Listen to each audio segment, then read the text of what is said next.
Google কি? এই প্রশ্নের উত্তর হয়তো সবাই জানেন বা বলতে পারবেন যে এটা একটা সার্চ ইঞ্জিন যেখান থেকে আমরা বিভিন্ন তথ্য খুঁজে বের করতে পারি। কিন্তু গুগল শব্দটার অর্থ কি? গুগল কেন হলো, মানে গুগল কি? গুগল শব্দটার অর্থ বর্তমানে সার্চ পরিবর্তে বলা হয় যে কোনো সার্চ করার জন্য আমরা গুগলকে ব্যবহার করে থাকি। এই জন্য আমরা অনেক সময় বলি কোনো কিছু না পেলে আমরা বলি গুগল করো, তার মানে সার্চ করো। কিন্তু আসলে গুগল শব্দের একটা অর্থ আছে। অর্থটা কি? আমরা যেরকম ওয়ানের পাশে যদি দুইটা শূন্য দেই তাহলে যে সংখ্যাটা পাই এটাকে আমরা বলি শতক বা 100। ওয়ানের পাশে যদি আমরা তিনটা শূন্য দেই এটা হচ্ছে হাজার। ওয়ানের পাশে যদি আমরা পাঁচটা শূন্য দেই এটাকে আমরা বলি লাখ। এরকম ওয়ানের পাশে যদি আমরা সাতটা শূন্য দেই এটাকে আমরা বলি কোটি।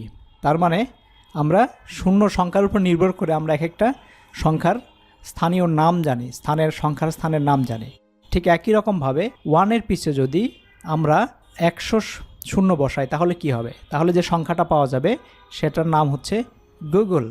তার মানে এটাকে আমরা শর্টে লিখতে পারি 10 টু দি পাওয়ার 100। তার মানে একের পিছনে যদি 100 শূন্য আমরা বসাই তাহলে যে সংখ্যাটা পাবো সেটাকে বলা হয় গুগল। তার মানে গুগল হচ্ছে আসলে একটা সংখ্যার স্থানীয় নাম। আর এই গুগল নামটি দিয়েছে স্থানের নামটা, সেই নামটা বের করেছিলেন গণিতবিদ কাসনার নামে একজন গণিতবিদ। তিনি প্রথম এই নামটা দেন যে একের পরে 100 শূন্য দিলে সেটা একটা সংখ্যা হবে, সেই সংখ্যাটার নাম হচ্ছে গুগল। এবং গুগল এই কথাটা দিয়েছিল এই কাসনারের 9 বছরের নাতি। তো এখানে একটা জিনিস মনে রাখা ভালো যে গুগল যে সংখ্যাটা আছে এই সংখ্যাটা এত বড় যে আমাদের পৃথিবীর সব অণুপরমাণু যদি আমরা গুণে ফেলি তাহলেও এর চাইতে ছোট হবে। কারণ বিজ্ঞানীরা এ পর্যন্ত যে তথ্য দিয়েছেন, মানে এই বিশ্ব ব্রহ্মাণ্ডের অণুপরমাণু সংখ্যা হচ্ছে 10 টু দি পাওয়ার 80 থেকে 10 টু দি পাওয়ার 87 মধ্যে। তার মানে ওয়ানের পরে 80টা শূন্য থেকে ওয়ানের পরে 87টা শূন্য পর্যন্ত যে সংখ্যা হয় সবগুলো অণুপরমাণু গুণলে এর মধ্যে হবে। তো সুতরাং গুগলটা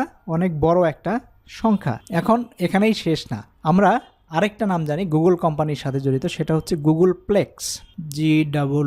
গুগল প্লেক্স এটাও একটা সংখ্যার নাম। সেই সংখ্যাটা কি?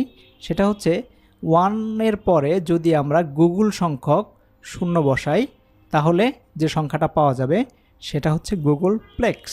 তাহলে এটা আরও বিশাল সংখ্যা যেটা স্পর্শ করা আসলে খুব কঠিন বা অসম্ভব বলা যেতে পারে। তাহলে আমরা গুগল এবং গুগল প্লেক্স সম্পর্কে জানলাম। গুগল হচ্ছে একটা সংখ্যার নাম, যেটা হচ্ছে ওয়ানের পরে 100 শূন্য দিলে যেটা সংখ্যা পাওয়া যায় সেই সংখ্যাটার নাম হচ্ছে গুগল। আর গুগল কোম্পানি এই নামটা ব্যবহার করেছে কারণ তাদের সার্চ ইঞ্জিন এত বড় যে পৃথিবীর প্রায় সব কিছু এখান থেকে খুঁজে পাওয়া যাবে। এই জন্য গুগলের নামের সার্থকতা হিসেবে সার্চ ইঞ্জিনকে বোঝানো যেতে পারে। Thank you very much.